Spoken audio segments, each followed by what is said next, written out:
News में आप सभी का स्वागत है। मैं दिव्या शुक्ला।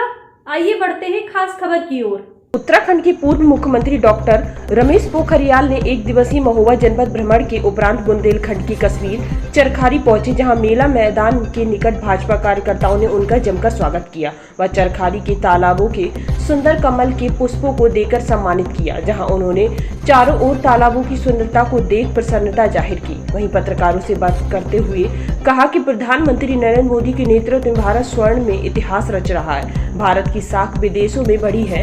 विदेशों में जो मान सम्मान प्रधानमंत्री नरेंद्र मोदी जी को मिल रहा है वह अन्य किसी भी भारत के प्रधानमंत्री को नहीं मिला है। उन्होंने कहा कि नरेंद्र मोदी के नेतृत्व में 200 से अधिक विदेशी कंपनियां भारत में निवेश करने जा रही हैं, जिससे देश की अर्थव्यवस्था सुदृढ़ होगी। उन्होंने कहा कि अन्य देशों की अपेक्षा भारत की अर्थव्यवस्था बेहतर है। कहा कि उत्तर प्रदेश कभी आपराधिक प्रदेशों के नाम से जाना जाता था, आज या तो अपराधी प्रदेश छोड़कर भाग गए हैं और कुछ को उनके मुकाम पर पहुंचा दिया गया है। प्रदेश का वातावरण पूरी तरह भय और आपराधिक मुक्त हो गया है। साथ ही जब से योगी मोदी की सरकार आई है तब से बुंदेलखंड पूरे देश में महत्वपूर्ण क्षेत्र बन गया है और यहाँ पर विकास की गंगा बहने लगी है। इस मौके पर भाजपा जिला अध्यक्ष व MLC जितेंद्र सिंह सेंगर, जिला कोऑपरेटिव बैंक के अध्यक्ष चक्रपाणी त्रिपाठी, योगेश मिश्रा, अमित शर्मा, रजनीश गुप्ता, युवराज सेंगर, सचिन पाठक, प्रदीप दिहुलिया आदि भाजपा नेता एवं कार्यकर्ता उपस्थित रहे। संवाददाता मोहम्मद सरफराज की रिपोर्ट।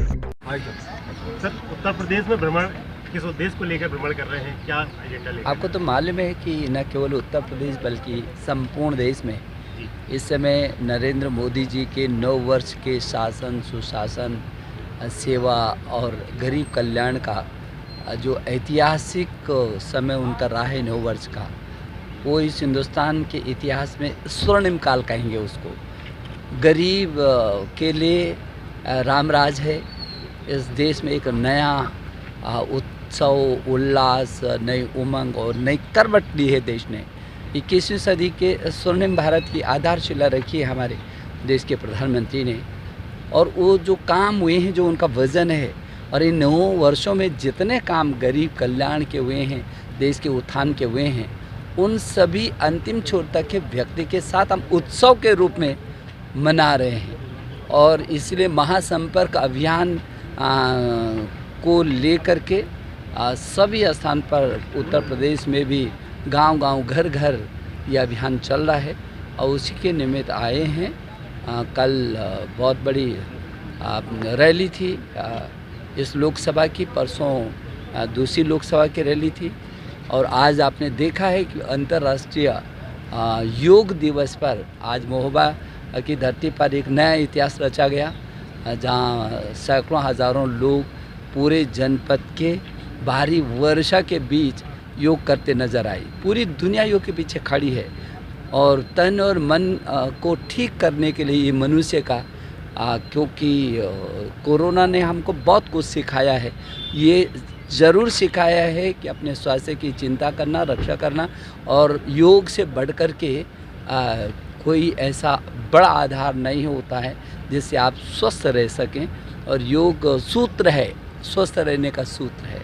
तो आज योग दिवस के अवसर पर सभी लोग थे। ये हमारे जिले के अध्यक्ष जी जो अब MLC भी हो गए हैं, हमारे सांसद जी, हमारे और विधायकगण और जनप्रतिनिधिगण और पूरा जो प्रशासनिक तंत्र, सभी लोग थे। और मैं इस जनपद के सभी लोगों को बहुत सारी बधाई, शुभकामना दे रहा हूँ। सर, क्योंकि आप उत्तराखंड से मुख्यमंत्री रहे और ये चरखारी बुंदेलखंड का कश्मीर के नाम से प्रसिद्ध है, आप क्या? मैं जब उमा भारती जी यहाँ से चुनाव लड़ी थी तब भी मैं यहाँ आया था, और तब मैं उत्तराखंड का मुख्यमंत्री के रूप में रहा हूँ। तो चरखारी का अपना एक अलग इतिहास है, और मैं सोचता हूँ कि आज ये बुंदेलखंड उत्तराखंड की तरह है। यहाँ के लोग बहुत आकांक्षित हैं, संघर्षशील हैं, पिछड़ापन है। तो जो उत्तराखंड का लगभग जो मानस है और जो परिस्थितियाँ हैं, वही बुंदेलखंड में मुझे दिखती हैं। जब मैं उत्तर प्रदेश का संस्कृति मंत्री था तब भी मैंने इसको बहुत निकटता से आत्मसात किया, लेकिन अब बुंदेलखंड योगी जी के राज में, मोदी जी के राज में अब अगले 5 और 7 सालों में बुंदेलखंड न केवल उत्तर प्रदेश का बल्कि देश का महत्वपूर्ण क्षेत्र होगा, विकास की गंगा बहेगी। जय जय श्री राम।